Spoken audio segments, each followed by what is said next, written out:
Bawat pangalan na binanggit, may sumasagot na kamay, hanggang sa may isang babaeng nagngangalang Mo Guichin. Doon lang napalingon ang tagapagturo, lumuhad si Mo Guichin. Oo. 68,180 pulis. Ilan ang mga batang naibenta mo? 10. Tumingin sa akin.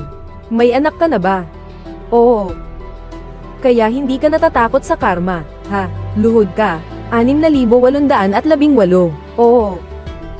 Patuloy pa rin siyang nagtatawag ng pangalan. Ngunit ngayon, walang sumagot. Isang batang babae sa likuran ang nakatitig ng walang buhay sa harap, parang wala siyang narinig. Isang pangalan lang at isang taong hindi tinawag. Mukhang ang batang babae sa harap ay si Mao Amy. Dahan-dahan niyang tinapak ang balikat ng babae. Pahintulutan siyang tumayo at sumagot, ngunit hindi bumuka ang bibig ng babae. Patuloy lang siyang nagpapakita ng mga galaw. Ulat po, opisyal. Sabi niya, marunong ako ng kaunting sign language. Ano ang gusto mong sabihin sa kanya? Matutulungan kitang ipakita ang mga galaw. Isang utos lang, isang sigaw. Tumayo si Asiyang agad. Dahil sa anak na babae, kaya natuto siya ng ilang sign language.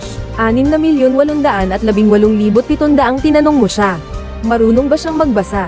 Nagsisilbi siyang tagasalin sa gitna, nagpapaliwanag sa magkabilang dulo. Nalaman na si Black Sister ay hindi marunong magbasa, kaya't nagpasya siyang umatras markang paywa. Si Asiang, si Black May, at ang mga tao na nagdadala ng mga bata ay tumayo. Nahiwalay sila sa isang grupo na magbabantay sa isa't isa. Muling isang sigaw. Napunta sila sa bilangguan na numero 9. Ikaw ang responsable na ipaalam sa kanya ang mga patakaran sa pag-uugali habang nasa kulungan. Kung lalabag siya sa disiplina, mawawala ka ng puntos. Naintindihan mo ba? Oo. Hinawakan niya ang balikat ng itim na babae. Nainis ang itim na babae at humarap. Nalaman niyang may nagmamanman sa kanya. Nagpakita siya ng gesture na nakikialam. Anong sinasabi niya?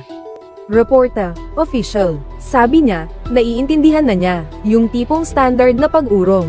Lahat ng mga bilanggo ay tumayo na. Sa ilalim ng utos, sila ay lumingon sa kaliwa. Hinawakan ni Kapitan ang pangalan ng 3 tao.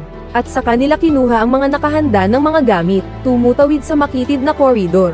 Dumating sila sa itinalagang selda. 3 sila ngunit iisa lang ang kama sa ibaba. Nagsimula ng magplano ang mga puso, ngunit hindi pa sila nakikipag-away. Nagsimulang ipakita ng bantay ang kanyang kapangyarihan.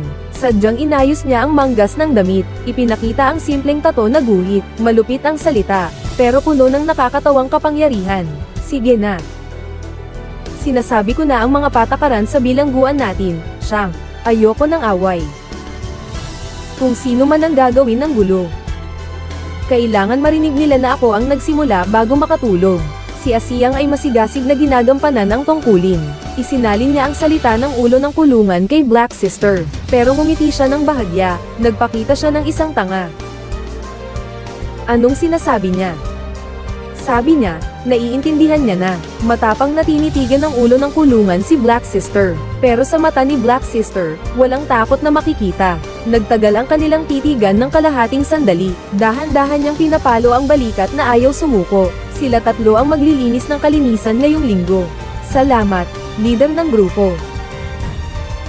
Ibinaba ng taong iyon ang sarili niyang bagahe. Pagkatapos ay itinapon niya ang gamit ni Asiyang sa ibabaw. Nang matapos ang lahat ng iyon, tumayo siya na nakatiklop ang mga kamay sa tagiliran. May mukha ng mapagmataas at malaya, punong-puno ng hamon ang kilos, at ang bantay na dapat humadlang sa gulo. Parang natuwa pa sa palabas na ito. Pagkatapos gawin ang mga kontra, gusto ni Asiyang kunin ang kanyang mga gamit, pero bago pa man niya makuha, hila na siya pababa, pinuno. Sumugod si Axiang at tinulak niya. Walang takot na sumugod. Biglang sumugod yung lalaki, at naitulak si Axiang sa braso ni Black Sister. Hahampasin mo ako. Diretsong tumaas ang tensyon. Hindi na nagbubulungan pa ang dalawa. Habang nagkakagatan sila, ang kama ay tumatama ng malakas. Bigla ang kumilos si itim na babae. Diretsong hinayla ang lalaki sa lupa. Pinagbibili mo ang bata. Hindi kita papayag ang mabuhay. Nakita ang trafficker na napasama. Kaya lang tumayo ang bantay ng kulungan. Mukha siyang matuwid. Parang isang opisyal. Matapos siyang mag-wave, biglang sumugod ang mga preso.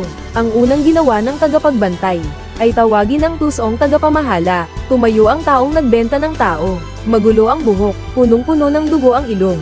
Siyempre ang mga human trafficker ang unang kumilos. Pero ang leader ng bilangguan ay parang nagpapalubag loob. Ulat po, pulis. Siya po iyon.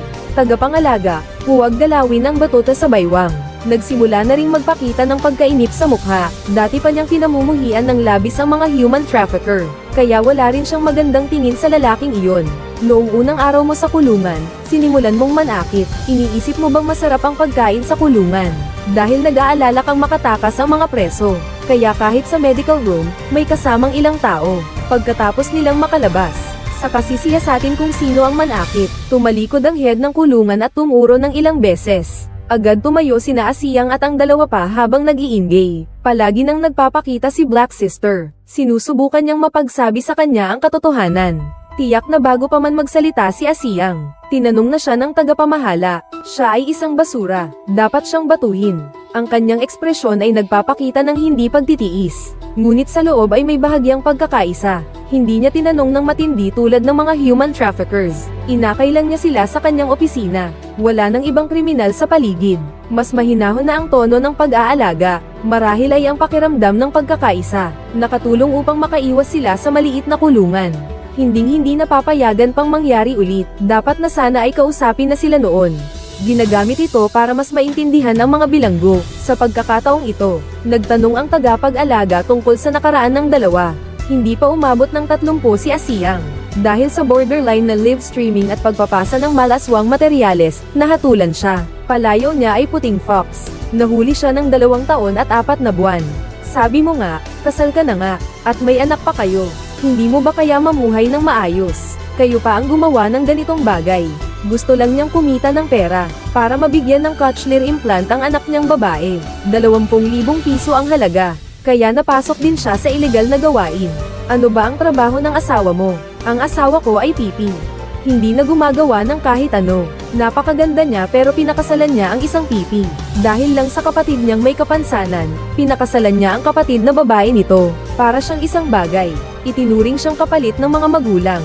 Nang marinig ng pulis na babae, mukha siyang walang magawa. Naging mas malalim ang kanyang pakikiramay.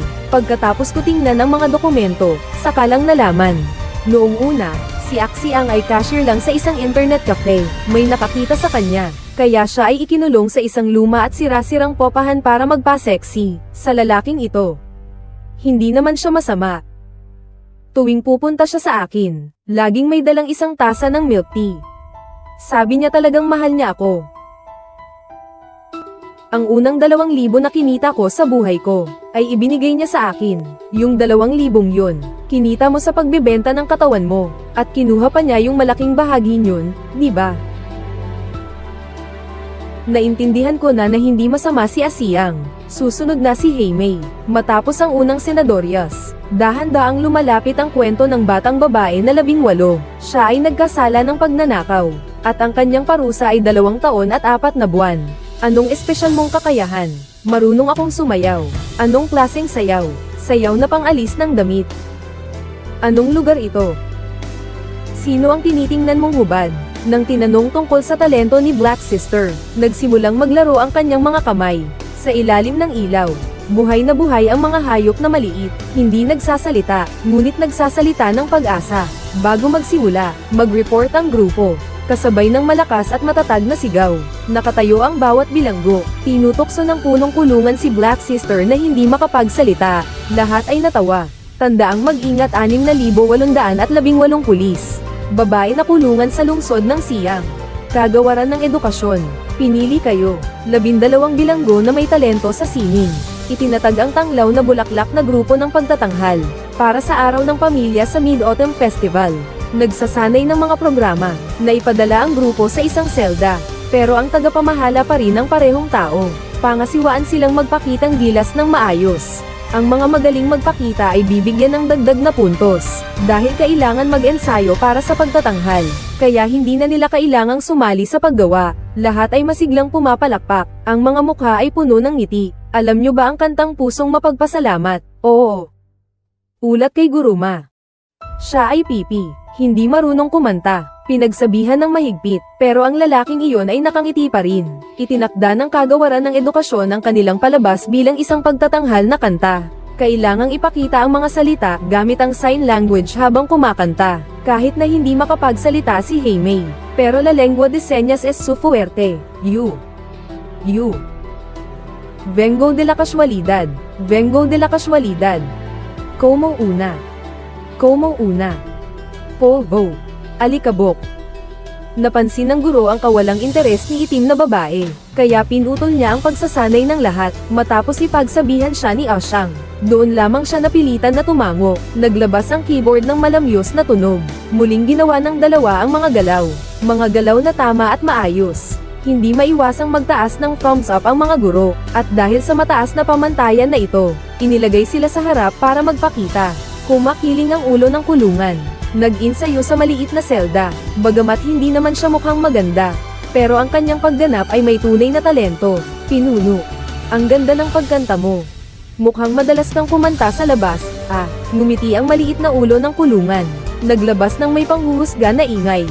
At saka nagsimula ng magmalaki, tungkol sa bahay nilang Villa. Anong pabrika ng tabako sa bahay, na nagsusuplay sa mga mamahaling sigarilyo, milyon-milyon bawat taon, sinasabi lang niya na madali lang. Nagmamalaki pa ang mukha niya. Boss, ang yaman niyo pala sa bahay. Tingnan ko ang balanse sa listahan ng mga binili. Mayroon lang 75. Kahit na may mga tanong, may sagot din siya. Sabi niya dahil sa droga, nakipaghiwalay siya sa matandang ama. Tungkol naman sa hirap sa bilangguan, kailangan niyang maranasan ang paghihirap, bago niya mapamahalaan ang negosyo ng pamilya. Kung may nagmamayabang, may sumusuporta rin. Hindi lang tinagurian ng leader bilang isang mayamang magandang babae. Pati na rin ay nagtipon-tipon para bilhan siya ng pagkain. Hindi nakisali si Asiyang sa pagsuporta. Sa halip, napansin niya ang itim na babae sa kabilang bahay. Matagal siyang naghanap sa listahan. Wala pa ring makita ang hinahanap. Anong hinahanap mo? Asukal. Kainin para mahimbing ang tulog. Habang nagrereklamo, tinitingnan niya ang listahan. Pero wala naman talagang asukal doon. Sa isang hindi sinasadyang tingin, napansin niya sa account ni Haimei. May malaking perang nakatago dito. Dito ka nagkakamali. Mga patakaran sa daan. Kapag marami kang pera ang ninakaw ay para sa boss. Kakulong ka dito. 1 taon, bibigyan ka ng 2,000 piso. Ang bait naman yan. Walang kwenta. Hindi pa rin para tirhan ka. Pagkatapos makalaya sa bilangguan, kailangan mo pa rin sumama sa kanila. May mga tao na nagbibigay galang sa kanilang dalawa, pero si Asiyang ay kabilang sa mga walang kahit ano. Hindi ibig sabihin na wala siyang ama, ina, o kaibigan, pero wala talagang nag-aalaga sa kanya. Sumisigaw ang gwardya sa pasilyo. Hinuhuli ang preso na magpasa agad ng dokumento. Katatapos lang ni Black May bumili ng ilang pakete ng instant noodles. Kinuha ng ulo ng kulungan ang kanilang mga dokumento. Ang ibig sabihin yun, hindi na kailangang ipaliwanag pa. May ginagawang galaw ang dalawa sa unahan. Pero palaging pumupunta ang ulo ng kulungan sa gitna nila. Pero sa kabutihang palad, walang gulo. Ang mga araw ay payak at karaniwan. Sa bawat tawag ng pagtuturo at pangaral, tahimik na dumadaloy ang oras. Madalas magluto ang grupo ng Sunflower Performing Team. Isang ulam na baboy na may sarsa ang nagdudulot ng ngiti sa kanilang mga mukha, ngunit noong araw ng rehearsal, biglang napadilat si Gao Yuaksang. Pagkatapos siyang bumalik mula sa klinika, halos mamatay ang bantay dahil sa paghilik. Samantala, si Itim ay nagbabalik tanaw sa nakaraan. Naalala niya ang pugad ng mga magnanakaw. 7 o 8 tao, isang mangkok ng pansit, ngunit ang tatay ay kumuha lamang ng isang hibla ng pansit. Lahat ay nakatingin sa hiblang iyon, ngunit siya lang ang nakahuli nito ng mahulog. Bilang tunay na tagapamahala, ang tatay, nakakatakot ang kanyang malamlam na tingin. Pero bilang gantimpala, isang buong mangkok ng pansit na may kasamang malakas na tunog, ipinush sa harap ni Itim na babae. Nagpakasawa siya ng mag-isa. Ang iba ay nanonood lang ng walang imik. Hinawakan ni tatay ang kanyang daliri, at tinawag ang isa pang grupo ng mahahaba ang buhok. Palaging nakayuko ang ulo niya. Maingat siyang naglalakad. Ngayon si Itim ang susunod.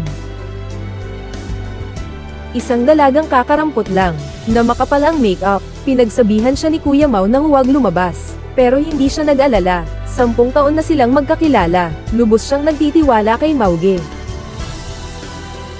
Maganda siyang naglalakad na parang modelo. Pagkatapos ay uminom siya ng isang malaking higop ng puting alak. Para mapalakas ang amoy ng alak, diretso niyang ibinuhos ang matapang na alak sa dibdib niya.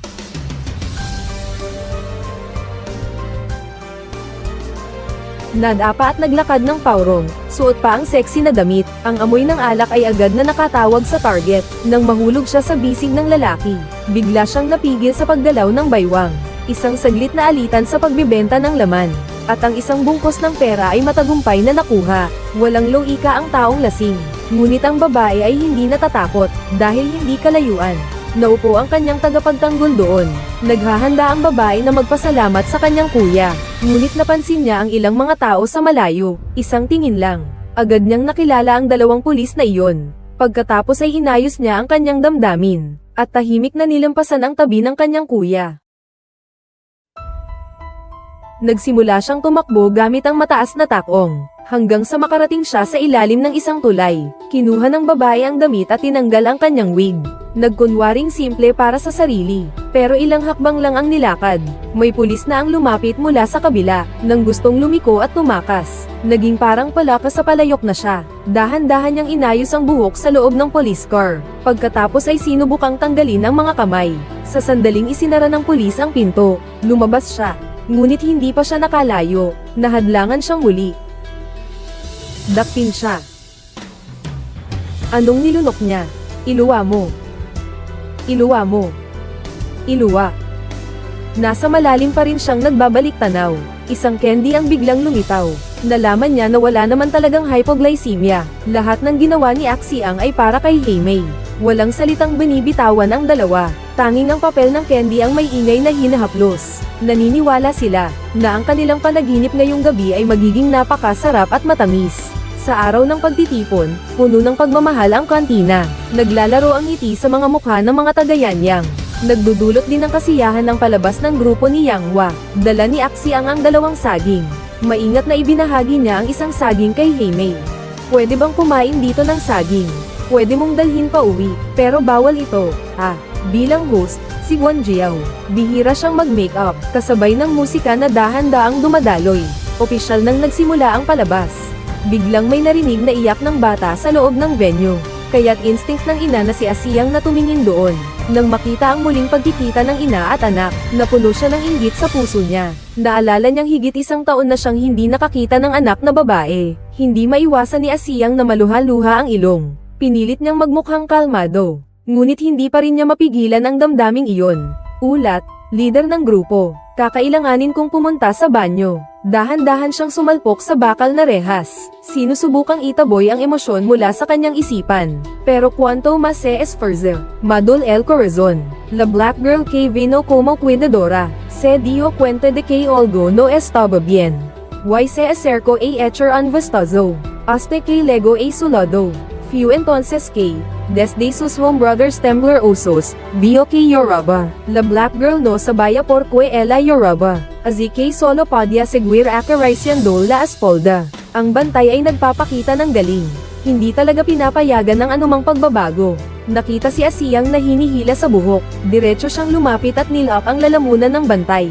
Ngunit nang magsimula pa lang siya, dumating na ang tagapagbantay. Nang laban ang bantay, si Axiang ay pinagsabihan at pinilit tumayo. Magpapalit ng makeup.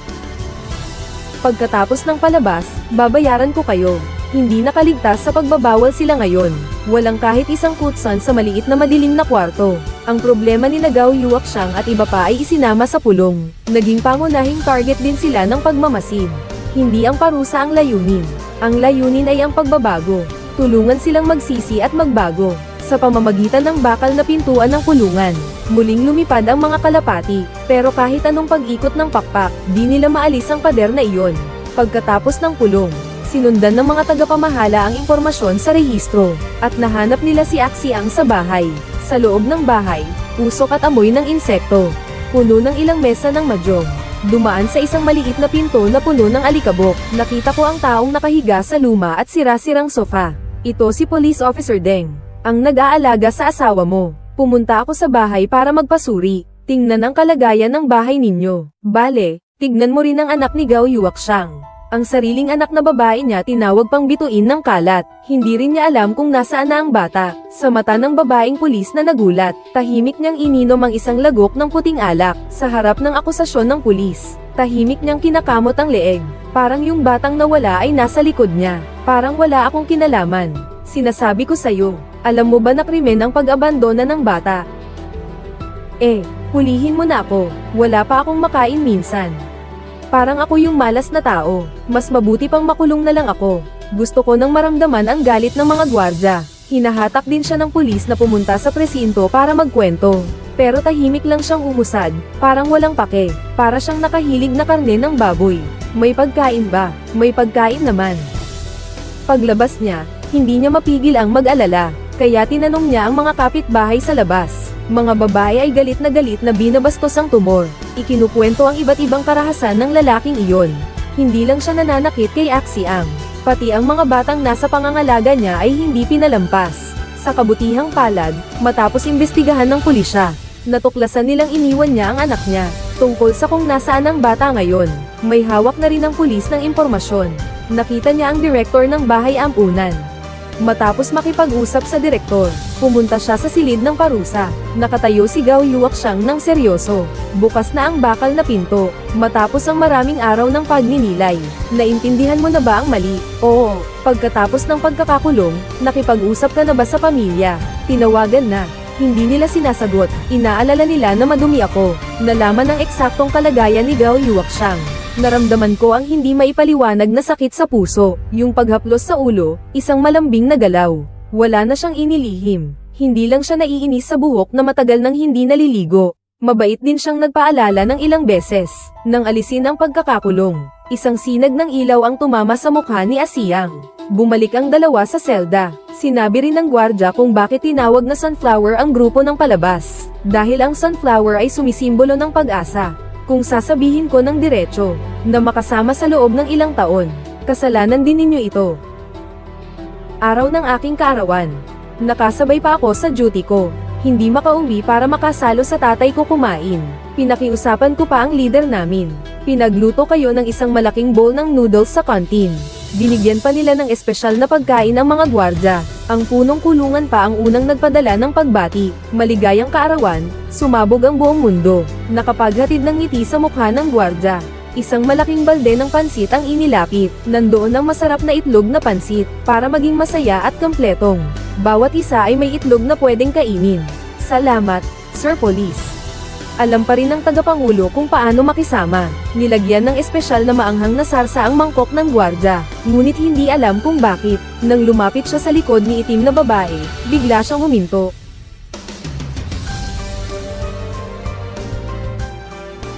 Biglang lumingon si Axiang. Puno ng pagkabigla ang kanyang mga mata. Hindi rin niya maintindihan bakit ang malupit at masungit na lider ng bilangguan ay naging mabait, pero sino ba naman ang ayaw sa maanghang? Isang araw makalipas ang 2 taon, inalis nila ang kanilang bilangguan na uniforme. Iniabot ng gwardya ang listahan ng bayarin at pera para sa panggastos. Ipinaliwanag sa kanilang dalawa ang mga dapat tandaan. Hindi marami ang pera sa sobra, ngunit sapat naman ito para sa kanilang panandaliang pangangailangan. Paglabas, mabuting mamuhay. Huwag nang gumawa ng masama muli. Maingat na pumikit ang kamay ng tagapamahala. Isang sinag ng liwanag ang pumasok. Dahan-daang bumukas ang pintuan. Ito ang kanilang matagal nang nawalang kalayaan. Dalawa silang hindi tumingin pabalik. Ito ang patakaran paglabas sa bilangguan. Huwag tumingin pabalik, huwag magpaalam. Dahil walang gustong muling magkita. Pinagsabihan lang ni Guijiao si Axiang ng ilang salita. Sinabi sa kanya ang tungkol sa batang iniwan ng walang malasakit. Iniwan. 6,818. Huwag ka munang magpadalos-dalos. Nasa welfare center ang bata ngayon. Sifa. Pinuntahan ko siya para sa'yo isang beses. May seguridad ang buhay ng bata doon. May mga kaibigan din siyang kasama, mga Chino. Kumuha pa ako ng litrato niya para sa'yo. Huling litrato ng kanyang anak na babae, parang noong panahon ni Cheng Bao. Ilang taon na ang lumipas na hindi nagkita. Halos hindi na niya makilala ang sariling anak na babae. Parang nakalampas sa oras at espasyo. Nakita ko yung batang walang malay. Itong hayop na walang puso. Patayin ko siya. Anong sinasabi mo? Sinasabi mo ang ganitong walang hiya, Sa 2 taon na ito, binago mo na ang sarili mo. Hindi ka ba pinalaki ng ina? Hindi niya maintindihan ang sakit na nararamdaman bilang ina. Ang walang sawang pangangaral sa kanyang bibig. Hindi makinig si Axiang kahit isang salita. Hindi lang niya alam kung anong naisip niya. Unti-unting bumaba ang kanyang emosyon. Nasa kulungan na ang asawa mo. Hindi mo na pwedeng asahan ang ganitong lalaki. Ikaw na ang aasahan sa batang ito. Matapos magpaalala, umalis na ang tagapag-alaga pabalik sa kulungan. Si Axiang ay nakatitig sa nakasara na bakal na pinto. Sa isang iglap, nawala siya sa sarili. Pinagpag ni Haimei ang kamay. Doon lang siya nakapag-isip muli. Nais ni Axiang na sunduin ang anak. Samantalang si Haimei ay maghihintay na may dadala sa kanya. Ibalik mo sa pugad ng mga magnanakaw mo. Sila ang kasama ko mula pagkabata. Saan pa ba ako pupunta? Napangiti si Haimei nang walang magawa, kakatapos lang makarealize si Axiang. Kinuha ang lumang cellphone na lipas na 2 taon. Dalawa silang nakatayo sa harap ng pinto ng bilangguan. Nag-selfie ng magkasama ng malapit, habang sila ay nakangiti habang tinitingnan ng mga larawan. Biglang napansin ni Black Sister ang isang bagay at nawala ang ngiti niya.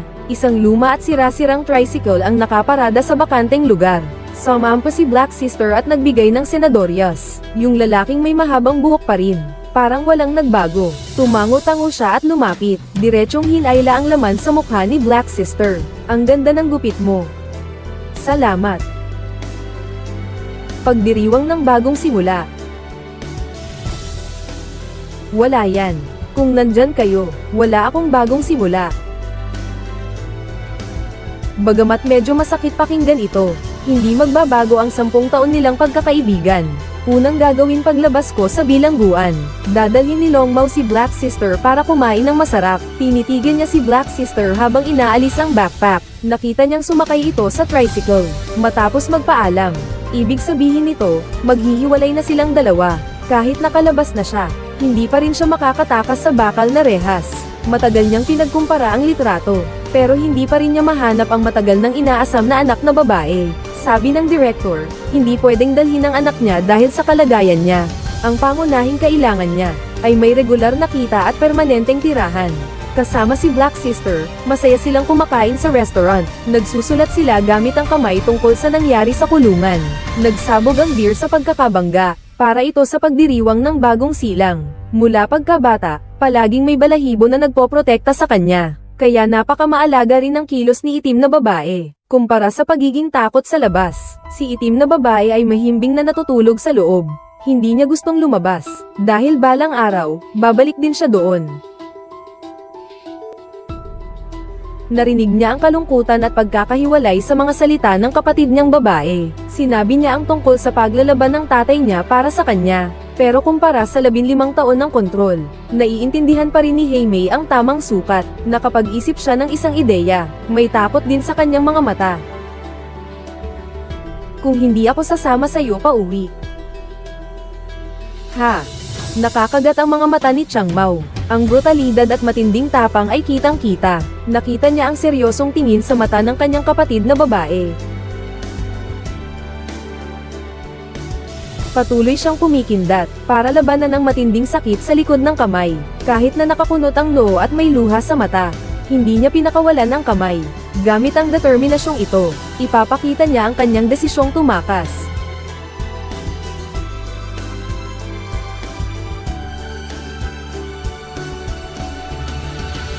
Tumayo si Chang Mao, parang namumula rin ang kanyang mga mata. Pinapakiusapan niya si Haimei na maghintay doon. Pagkatapos ay umikot siya at umalis. Pumili siya ng isang telepono sa tindahan ng mga cellphone. Hindi niya ninakaw ang telepono, dahil ang regalong ibibigay ay dapat malinis. Nang makita si Chang Mao na bumalik, halata na natatakot si Haimei. Pero si Chang Mao ang naunang nagbayad. Pagkatapos ay umupo siya sa tapat ni Haimei.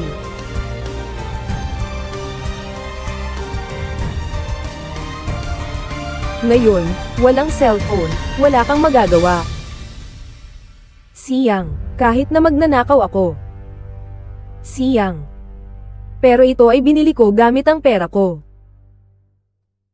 Pareho kaming may luha sa mata. Nangungusap din ang mga mata namin ng pagmamahal. Niyuyukuan siya sa lalamunan at sumisigaw. Paalisin si Black Girl ng malayo, kung magpapatuloy siyang manatili dito. Hindi siya makakatakas sa tatay niya sa bahay. Siyang, ipapasan ko ang pasanin mo kay tatay. Siyang. Ang maiinit na luha sa mga mata ni Haimei. Hindi niya alam kung kailan ito damaloy. Tinitingnan ng lumalayo niyang likuran. Nagsimula ang pagsisisi sa kanyang puso, ngunit nang siya ay tumakbo na may dalang bag, bigla siyang itinaboy ni Chang Mao. Layo ka.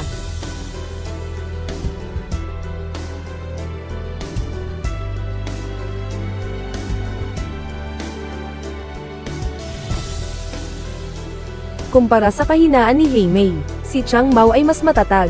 Muli niyang hinawakan ang mukha na iyon. Ngunit sa pagkakataong ito ay may kasamang pagpahid ng luha. Inalis niya ang salamin sa dibdib. At pagkatapos ay lumingon si Chang Mao. Ngunit pagkatapos niyang lumingon, matagal siyang nanahimik. Marahil ay ayaw niyang makita ang kapatid na babae na umiiyak. Bilang huling alaala, tinakpan niya ng salamin ang mga matang puno ng pagdadalamhati. Pinanood ang tricycle na lumalayo sa kanya. Sa simula ay gusto pa niyang habulin. Ngunit nang makita si Chang Mao na hindi huminto, bagaman 20 taong gulang na siya, umiiyak siya na parang bata. Simula ngayon, siya ay nagiging mag-isa na lang.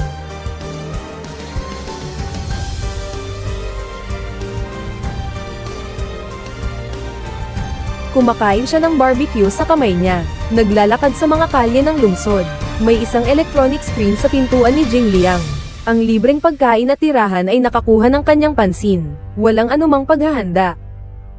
Kaysa kay Axie ang na nakahanap ng matutuluyan. Si Haimei ay pinalayas ng may-ari ng hotel. Walang magawa, napunta siya sa paradahan ng tren. Nais niyang maghanap ng pagkakataon dito. Buti na lang bihasa siya sa pag-lockpicking.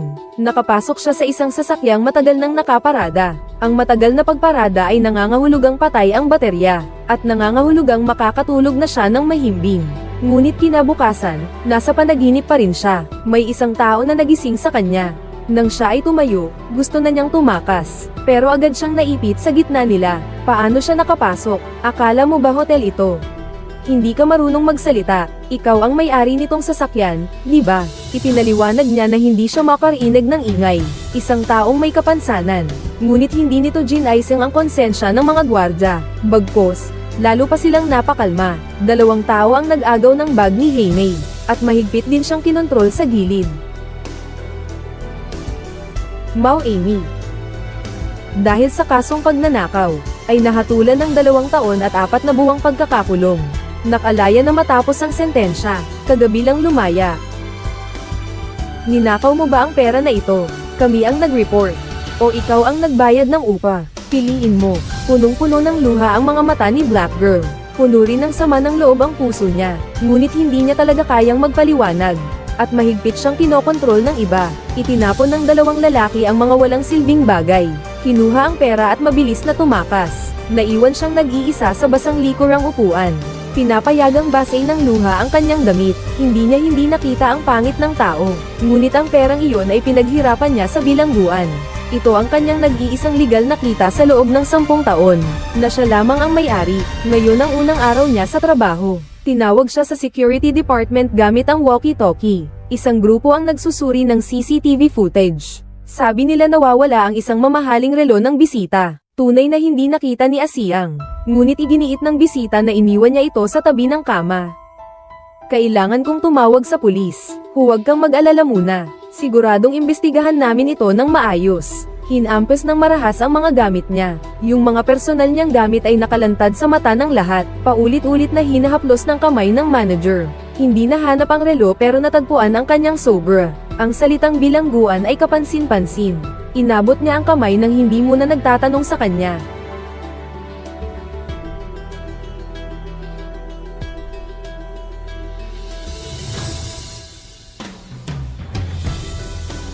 Ano ito? Ang mga salitang patunay ng pagpapalaya ay labis na kapansin-pansin. At ito rin ang naging dahilan kung bakit siya pinagtanong. Itinago mo ang iyong pagkakakilanlang bilang isang kriminal. Kaya pala. Magsabi ka na ng totoo. Simula nang makita ang patunay ng pagpapalaya, alam niyang wala na siyang may pagtanggol. Humiling ang bisita na mag-search. Pero mabuti na lang at may hangganan pa ang manager. Tayo muna ay umiwas. Bakit ako ay iiwas? Kayo ay magkakampi. Hindi ako naniniwala sa inyo. Dito lang ako magbabantay. Paano kung wala naman? Walang sagot sa mga tanong. Bigla niyang hinayla pababa ang kanyang damit. Nasa kama pa ang kanyang panloob. Kaya't siya ngayon ay hayagang nakikita ng ilan. Biglang tumunog ang telepono. Ito ang ulo ng boss kahapon. Pinagtanggol niya ng mahigpit ang relo na ninakaw ni Asiyang. Matapos ang gabing puno ng ligaya, nakalimutan ko ang relo ko sa'yo. Bakit nandyan ang relo ko sa'yo? Pinutol ng boss ang tawag. Nahihiya at pawisan ng todo. Ilang paumanhin ang sinabi sa manager. Ngunit ang tunay na naaapi ay hindi pinansin. Isang aliw mula kay Manager Go. Nagpapalitan din ng papuri ang dalawa. Tapos parang walang nangyari. Sabay silang naglakad papunta sa pintuan. Ngunit nang makita ang A4 na papel sa kamay, naalala niyang tanggalin si Asiyang. Ang bagay na ito, kahit na napagsawalang katarungan kita. Pero mayroon kang, may kasaysayan ng kriminalidad, kaya hindi na namin magagamit ka pa. Mahal na Ginoo, pakiusap, huminto po kayo. Walang silbi. Paumanhin, nagsisisisi kami sa iyo. Pasensya na, binayaran ka namin. Kahit na nakakuha kami ng kaunting kompensasyon, ngunit nawala pa rin ang trabaho ni Asiyang. Walang direksyon siyang naglalakad-lakad. Nang lumingon siya, may nakita siyang pamilyar na tao. Nakapatong ang mga paa ni Haimei. Kumakalam siya sa gilid ng kalsada na nakaluhod. Tuwing may maglalagay ng barya, seryosong yumuyuko siya. Dumaan dito ang mga voluntaryo ng grupo. Isang babae ang nagkaroon ng masamang balak. Nakuha na niya ang panggastos sa biyahe. Magmadali nang umuwi. Nakita ni Asiyang ang sitwasyon, nilapitan siya. Umupo sa tabi ng curtain. Maraming mga salita, higit sa 20 characters. Hindi niya alam kung sino ang nagsulat nito para sa kanya. Mas gugustuhin pang manghihingi kaysa magnakaw, di ba? Walang daang hindi tinatahak ng tao. Si Asiyang ay may ngiting puno ng ginhawa, namamangha sa dami ng kinita ni Haimei. Puno ang kalye ng mga mabubuting tao, ngunit hindi nila alam na ang dukhang batang babae sa harap nila, ay isang bihasang magnanakaw. Nang tanungin tungkol sa tirahan niya, nananahimik si Haimei at hindi sumagot, mukhang hindi na niya muling niloko ang sasakyan. Hindi lang niya alam kung saan siya nakatira. Tumingin si Asiyang sa pera sa basin, at nagsimulang magpaliwanag. Gusto niyang makipagsosyo kay Haimei. Sabi niya 1 buwan ay 200 lang. Ang luma at sirasirang bahay ay amoy bulok. May mga mantsa ng amag na kulay berde sa paligid. May malaking butas sa bubong. Ang umiikot na fan ay nagdadala ng alikabok. 200 yuan kada buwan. Bayad ng 3 buwan ng sabay. Yung banig at lamoknet, kailangan ding bayaran. 10 yuan kada buwan. Walang kama. Kailangang matulog. Iyan ay 400. Kailangan namin ng kabuoang 800 piso. Pinapakita ni Asiyang na hati-hati sila. Nagsasabi si Haimei na mas maganda pa raw dito kaysa kulungan. Pero gusto pa rin niyang tumira dito. Wala nang magagawa si Haimei. Kaya't naglabas na lang siya ng pera.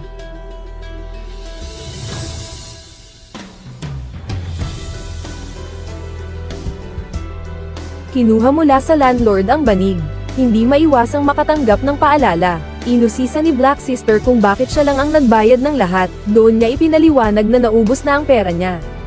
Matapos makahanap ng tirahan, may bago na silang buhay mag-ina. Hindi na nila muling nilalabag ang batas. Nagpapakahirap sa pagtatrabaho para lang kumita. Pero palagi nang naiisip ni Asiyang, gaano pa katagal maghihintay bago makabili ng cochlear implant ang anak niya.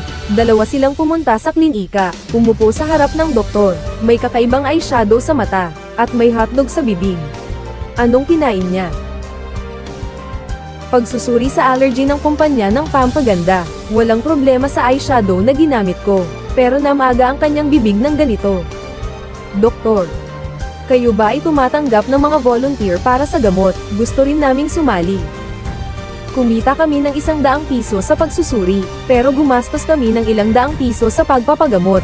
2 tao ang nakaupo sa bangko sa parke, nag-aalala tungkol sa pera. Kung hindi makakuha ng pera, bubuhos na ang regla mo sa susunod na buwan. Pumunta ka at magnakaw ng pad para sa akin. Hindi sumagot si Itim. Nasa tabi lang siya. Napansin ni Asiyang ang target. Itinuro niya sa mayamang babae sa harap niya. Nakunin ang pataka para sa kanya. Ngumiti lang ng bahagya si itim na babae. Walang anumang reaksyon.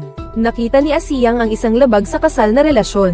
At pinapadala pa rin niya si itim na babae para kunin ang pataka. Ngunit umiling lang si itim na babae. Walang paliwanag whatsoever kung babalik siya sa dati niyang trabaho. Parang wala siyang pinagkaiba sa pagiging nasa bahay lang. Ayaw niyang bumalik sa dati. Gusto niya lang mabuhay ng sarili niyang buhay. Habang pinapanood ang pagganap ni Black Girl, hindi maiwasang maawa si Asiyang. Hindi ito basta biro lang kanina. Mas tama pang sabihin na isang pagsubok ito. Hindi na mangungulekta. Hindi na mangungulekta. Nagbibiro lang ako. Pagkatapos nilang magpakita, nasuot na sila ng hindi kasya sa kanila na uniforme ng pulis. Pumunta sila sa isang planta ng sigarilyo. Dahil sa suot nilang uniforme, diretso silang pumasok sa loob. Sino po ang hanap ninyo? Direktor Hu. Hindi pala pangalang Ho ang aming direktor. Sigurado ka ba? May anak siyang babae. Pangalan ay Huping. Nasa bilangguan ng mga babae. Tumango ang gwardya. Sabi niya, walang anak ang kanilang direktor. May nakarinig ng kanilang usapan. Bigla niyang naisip ang isang tao. Yung si Hu Jianmen sa drying workshop. Tuwing nagpapakulay ng buhok, may suot na peking gintong relo. Parang may posisyon bilang deputy boss. Lahat ay nagsisigawan at tinatawag siyang Hu Director. Naalala ko na. Hindi siya. Pinatay ba siya dahil sa pagbibenta ng droga? Parehong nalulong sa droga.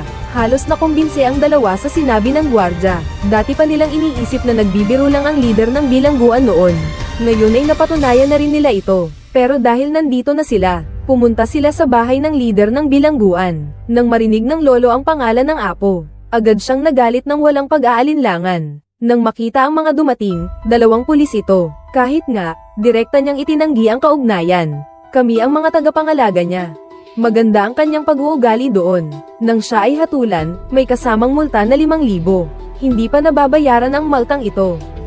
Kung makakabayad ang pamilya, maaari naming ipasa ang aplikasyon para sa kanyang pagbawas ng sentensya.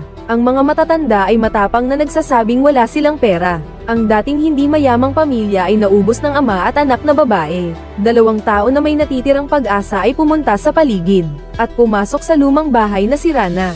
Ang bahay ay walang palamuti, sa bawat sulok ay halatang sira na.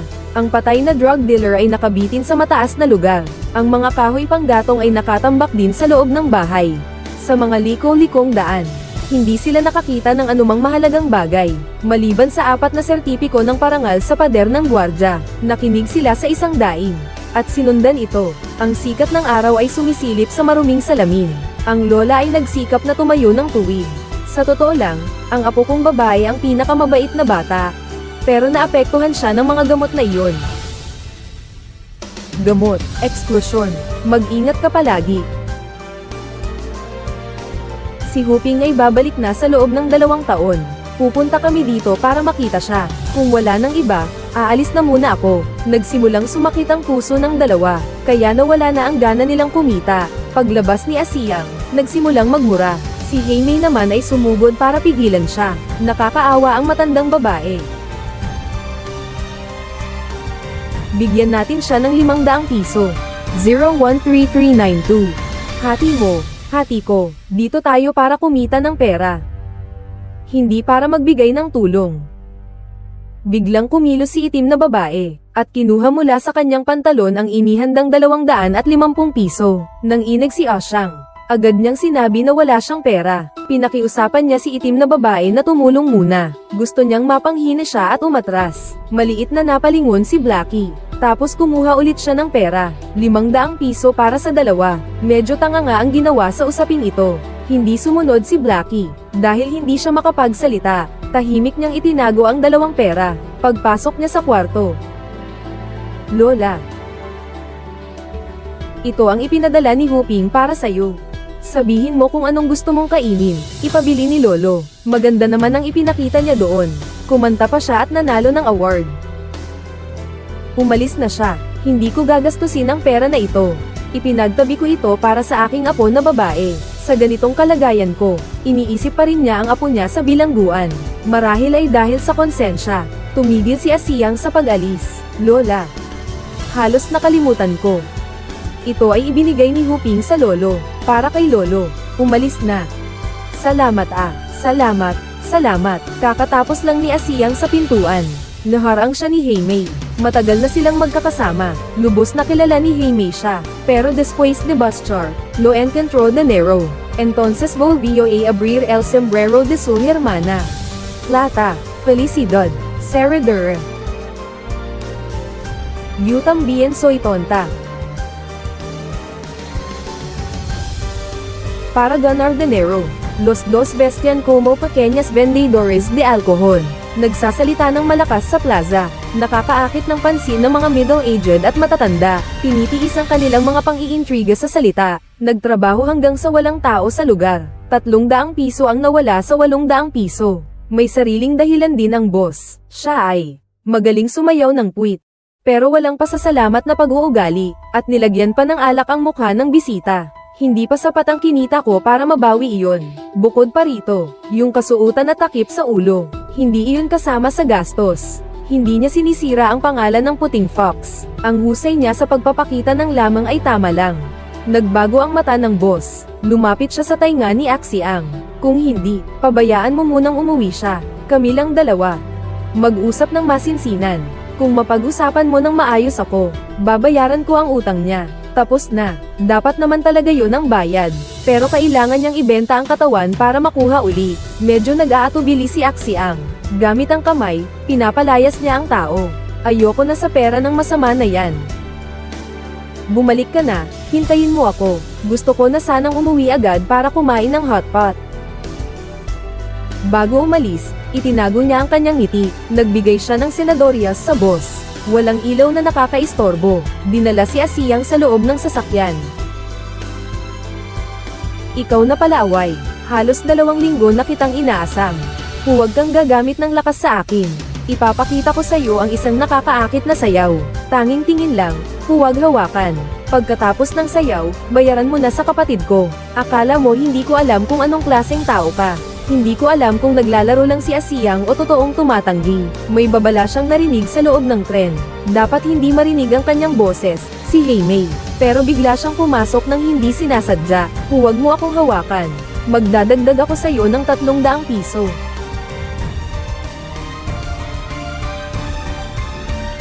Hinawakan niya ang bote ng beer at nakipagharap. Nabaling din ang atensyon ng boss. Dahil sa masamang nangyari at galit na bumalot, pinagbilang niya si Black Girl. Si Axiang ang nakahawak sa leeg niya. Parang noong nasa bilangguan siya dati. Pero babae pa rin ang babae. Ang buhok nila ang kanilang kahinaan.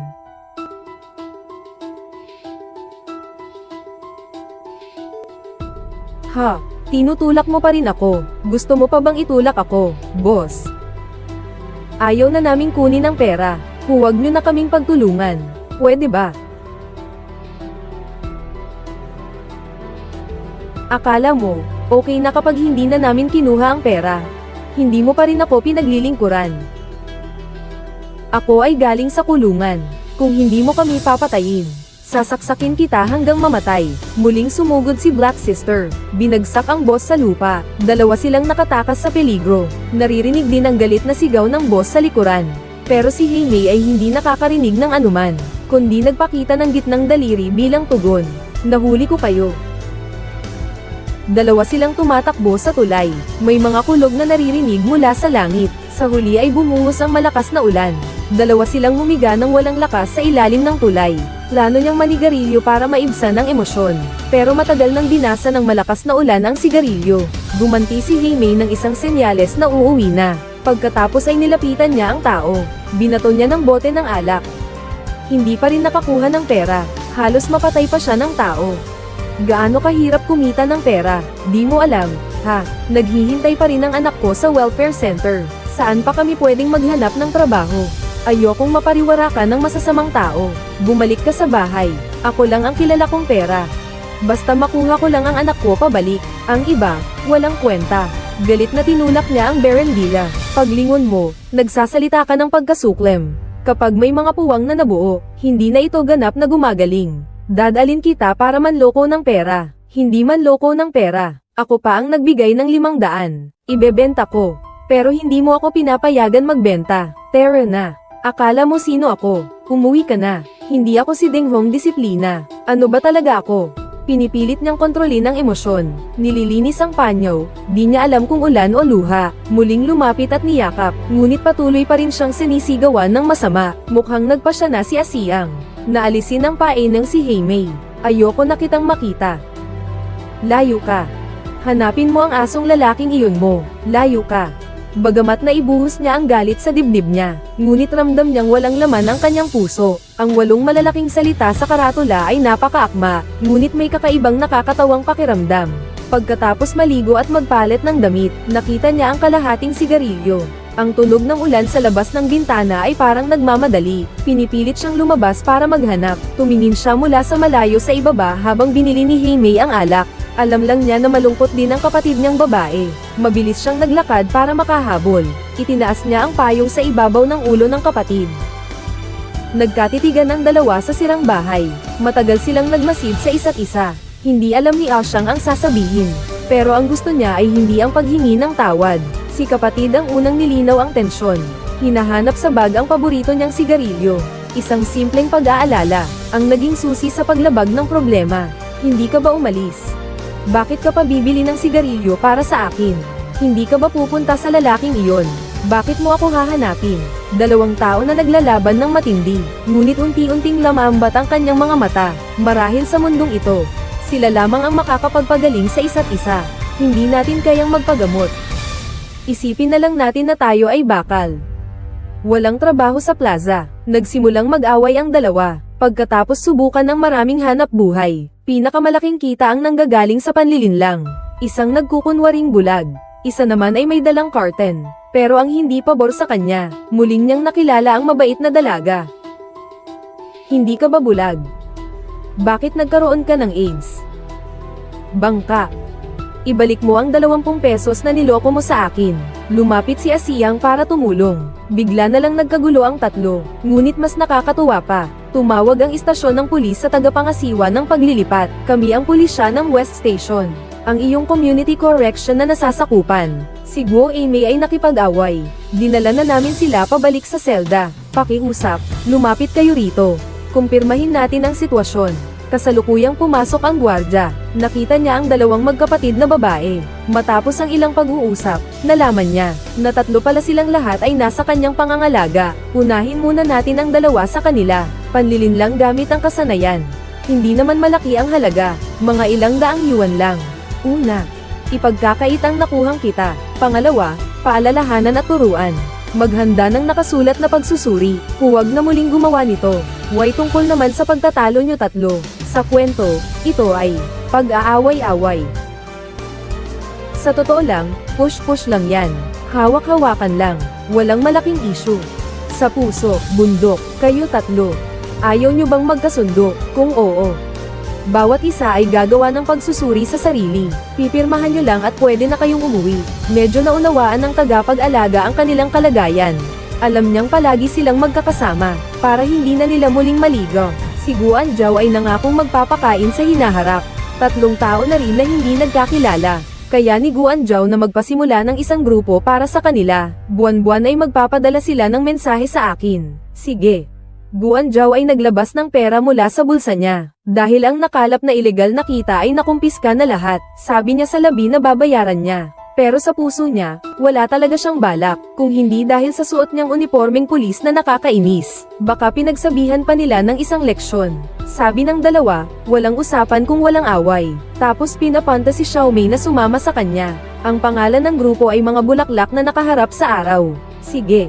Sila 2 ay umiinom ng puting alak. Si Xiaomei ay umiinom ng serbesa. Ilang malalaking timba ng mga. Nagsimula silang magkwentuhan. Si Xiaomei ay nahatulan dahil sa ilegal na pagbebenta ng mga bihirang nanganganib na hayop, na may suspensyang sentensya. 3 babae sa isang mesa.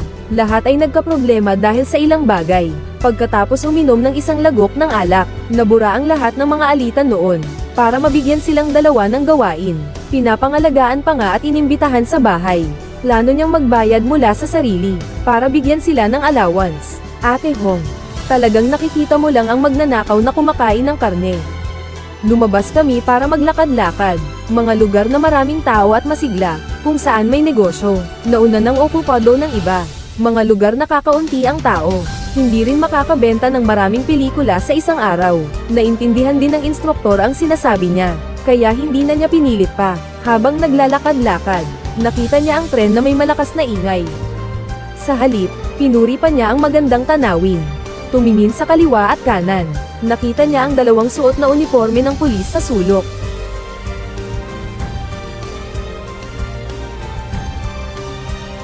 Saan nanggaling ang mga uniforme na yan?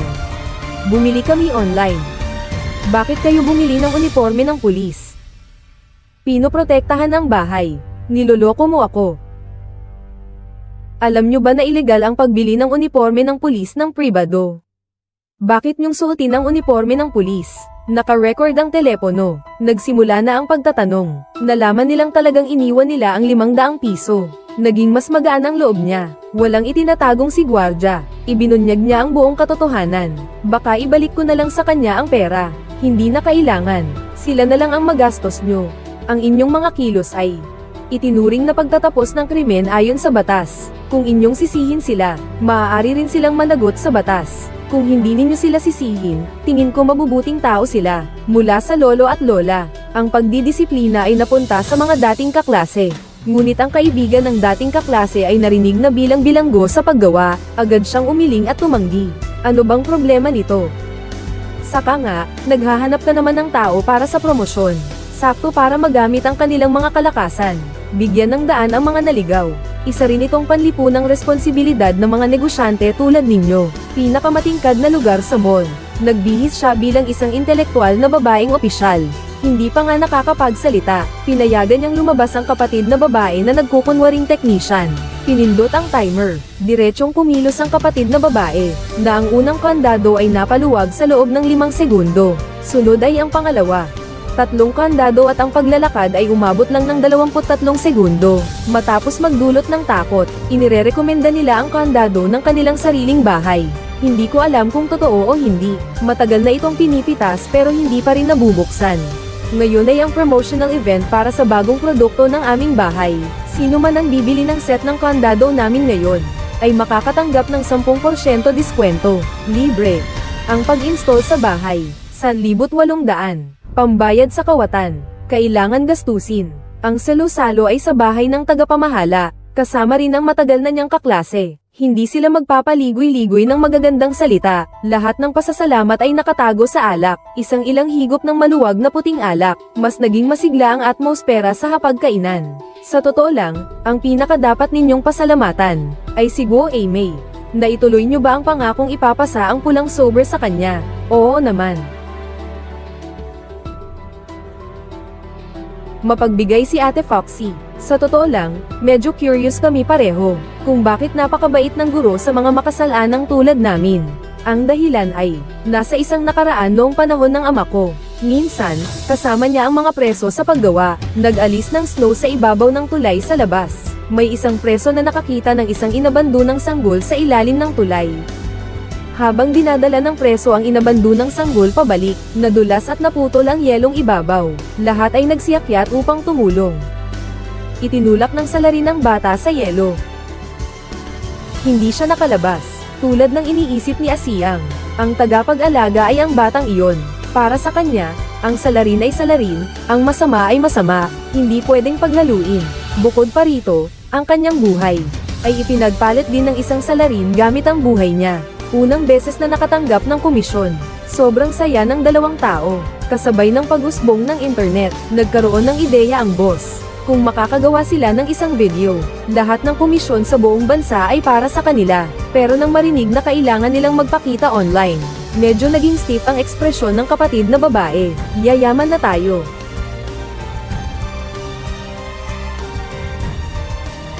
Nakakuha ng malaking pera, nagsimulang mangarap si Asiyang tungkol sa buhay kasama ang kanyang anak na babae. Samantala, matagal na nag-isip ang kapatid niyang babae, at sa wakas ay nalaman niya ang kanyang tunay na damdamin. Bakit?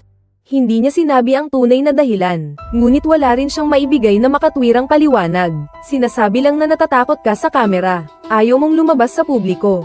Ikaw ang pumunta. Kung hindi ka pupunta, anong silbi kung pupunta ako? Ayaw ko lang talaga mag-shoot. Nawasak ang pangarap ko, napahiya si Asiyang. Naghahanap sa ilalim ng unan. Ipinakita niya ang larawan ng anak niyang babae. Nakangiti at buong paggalang na nakaluhod. Kailangan ni Axie ang ng pera ngayon. Dahil nakita na niya ang pag-asa na maibabalik ang anak niya. Pakiusap, sige na, okay lang ba?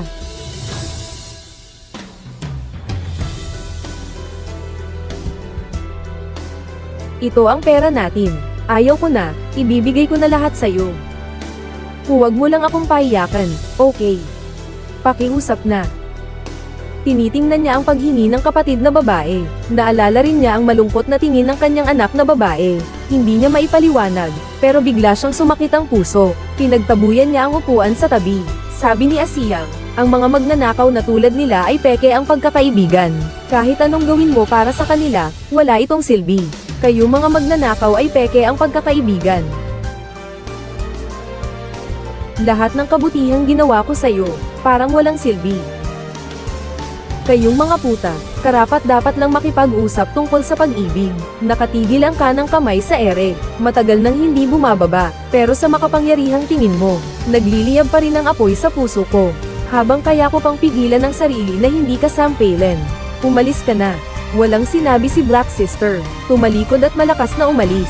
Yung mga nilutong pagkain sa mesa, naging sakripisyo rin sa sugat ng damdamin. Muling pumunta siya sa orphanage. Nangungulila na makahanap ng anak na babae, pero tinuro ng guard ang kamay, kaya napilitan siyang sumunod. Sa buong daan na ito, palagi siyang nakatingin sa kaliwa at kanan. Ito ang kinita ko sa negosyo. Anong klaseng negosyo? Legal na negosyo. Huwag ka munang mainggit, pakinggan mo muna ako. Kami rin tulad mo. Kailangan nating maging responsable sa kinabukasan ni Mau Mau. Ngayon naman, may mag-asawa. Nagnanais na ampunin si Mau Mau. Hindi pwede. Siguradong hindi pwede. Ang pangalan niya ay Hau Hau, hindi Mau Mau.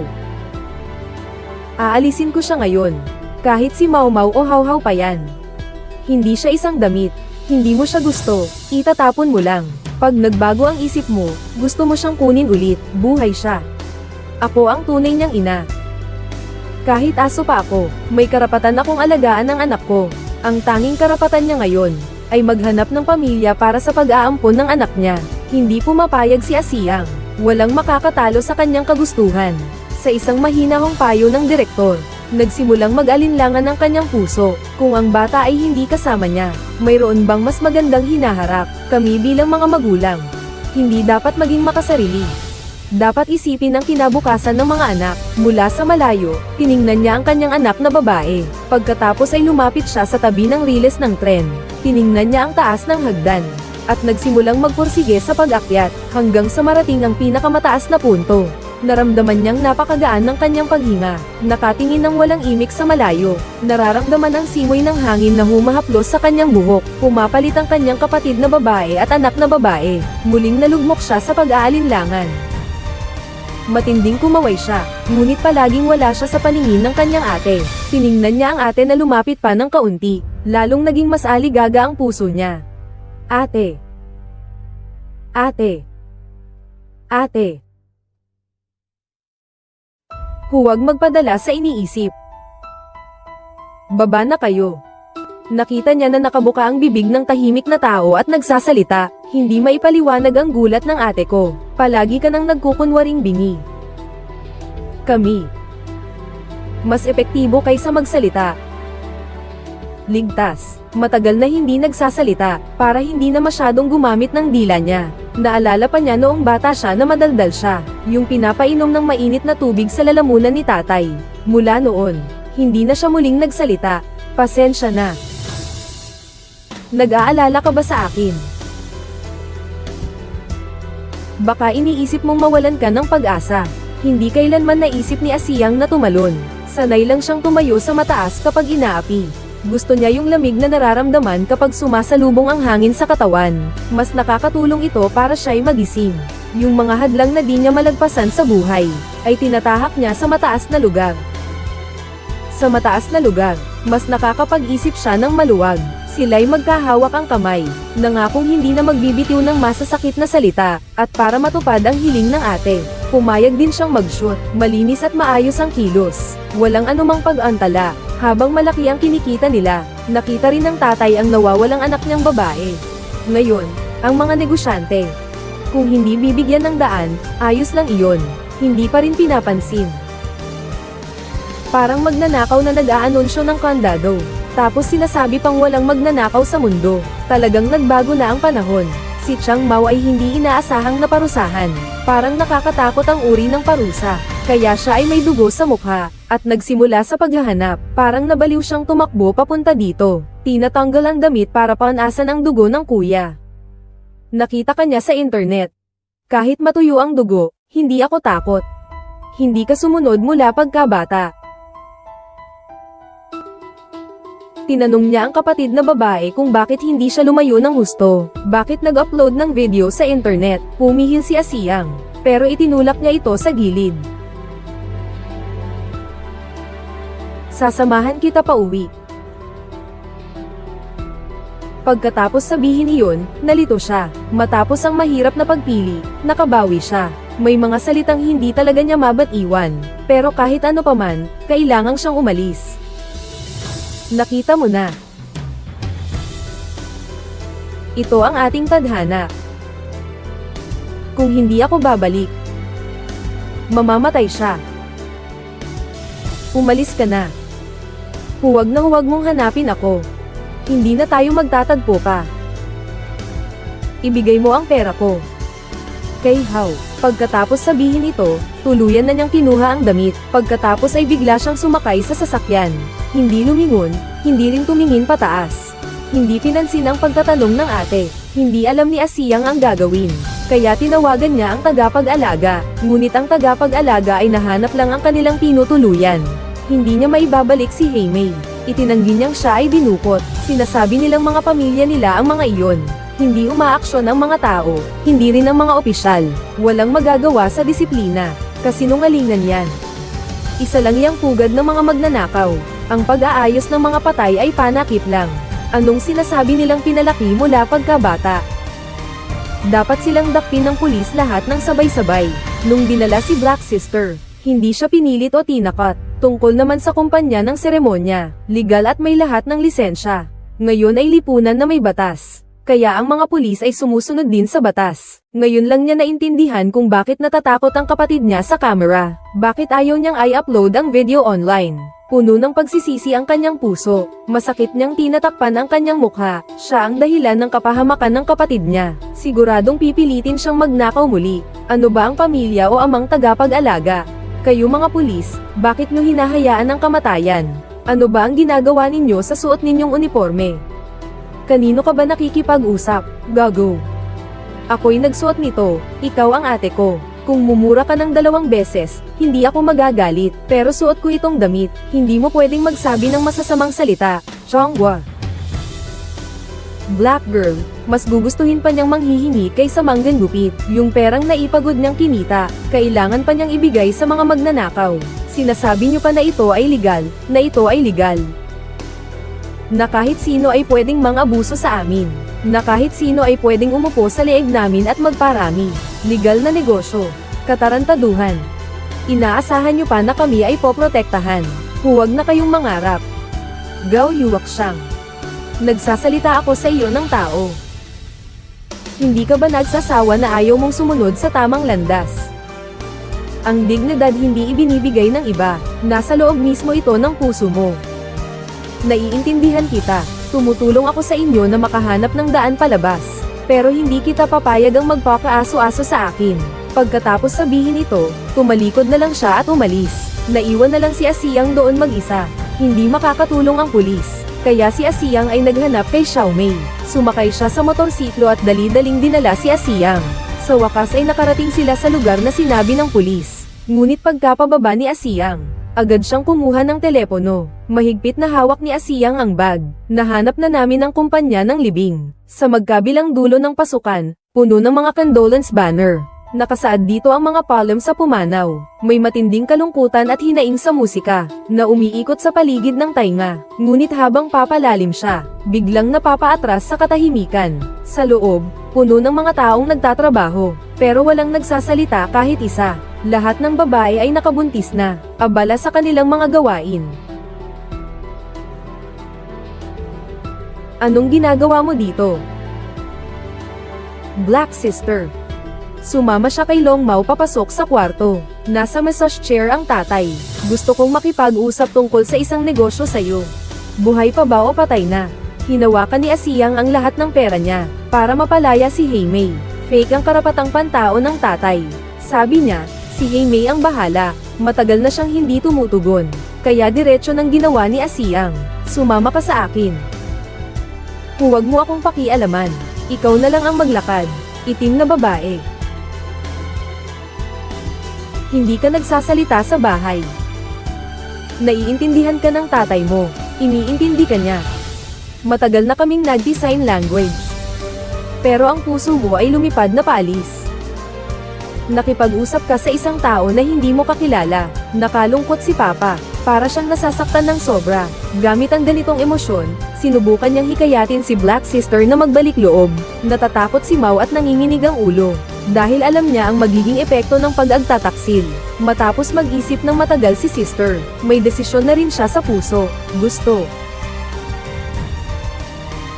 Diretsong hinawakan ni tatay ang kanyang balikat, at pinilit siyang muling lumuhad.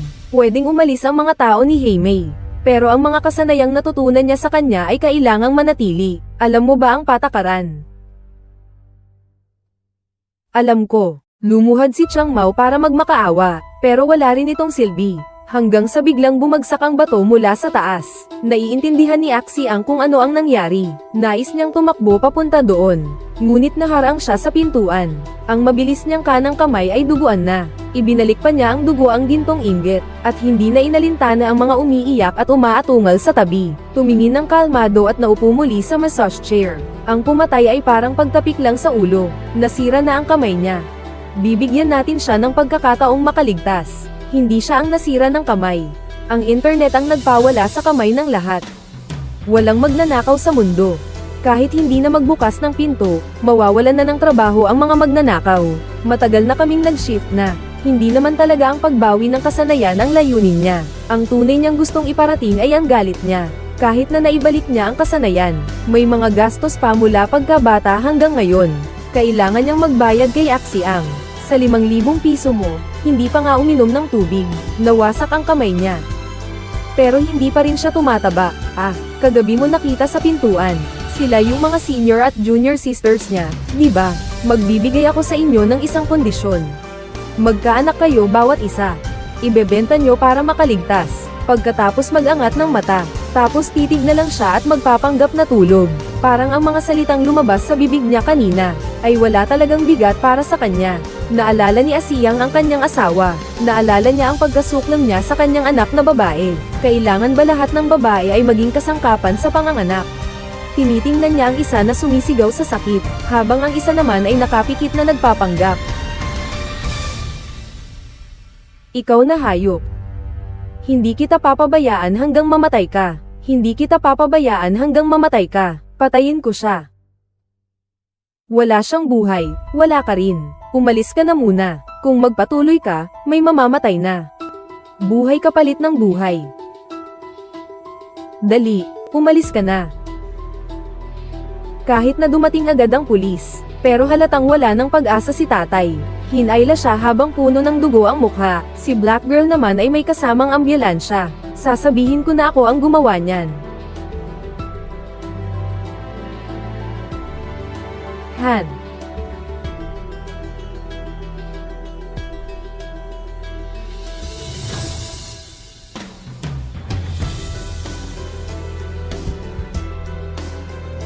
Pagdating ng mga tagapamahala sa ospital, hindi pa rin ligtas si tatay. Nanalangin siya na huwag mamatay ang lalaking ito. Kapag namatay siya, magiging kaso ito ng krimen. Sabi ng doktor, hindi naman malala ang sugat, pero kailangan agad ng dugo ngayon.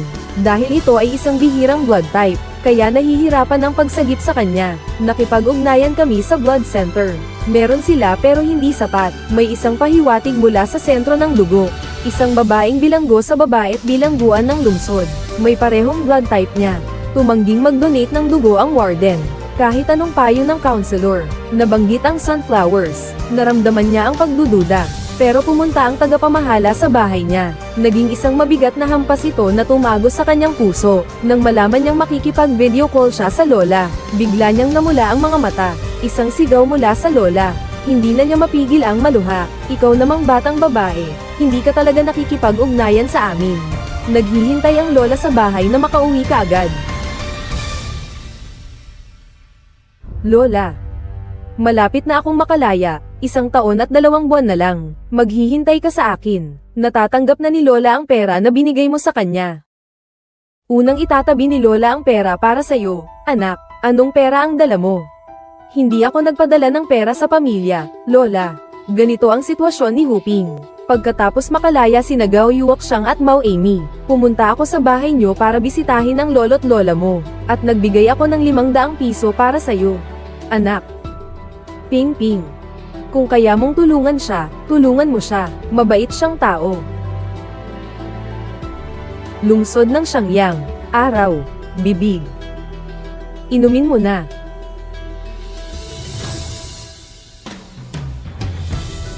Ang Sunflower ay isang pelikula na puno ng damdamin. Sa mundong puno ng unos at bagyo, laging may mga bulaklak na naghahanap ng liwanag ng araw. At ang sunflower ay hindi isang bulaklak lang, kundi isang uri, na ang mga tauhan ay nagtutulak-tulakan sa kanilang mga karakter. Isang serye ng mga pangyayari pagkatapos makalaya sa bilangguan. Natapos ang pagbuo ng karakter na Arco. Malalim ang pagkakaibigan ni Gao Yuoxiang at Hei Mei bilang magkapatid. Ito rin ay isang pagsasalamin ng kanilang damdamin bilang ina at anak. Hindi pinalamutian ang pagkatao, at hindi rin itinago ang kasamaan. Sa halip, sinuri ang bawat aspeto ng pagkatao. Hindi lang ipinakita ng pelikula ang kailaliman ng realidad, mas tutukan ang kanilang paglaban. Bawat isa sa atin ay may araw sa puso, kung gugustuhin lang nating makita ito, at magsumikap na hanapin ito, siguradong makakahanap tayo ng landas patungo sa araw. Ang pinakamasakit na bulaklak ay namumukadkad. Hindi kailanman nangangailangan ng awa ng araw, dahil ang kaluluwa na nawasak na ng maraming beses. Ikaw mismo ang naging liwanag. Isang magandang pelikula araw-araw. Inaasahan ko ang muli nating pagkikita.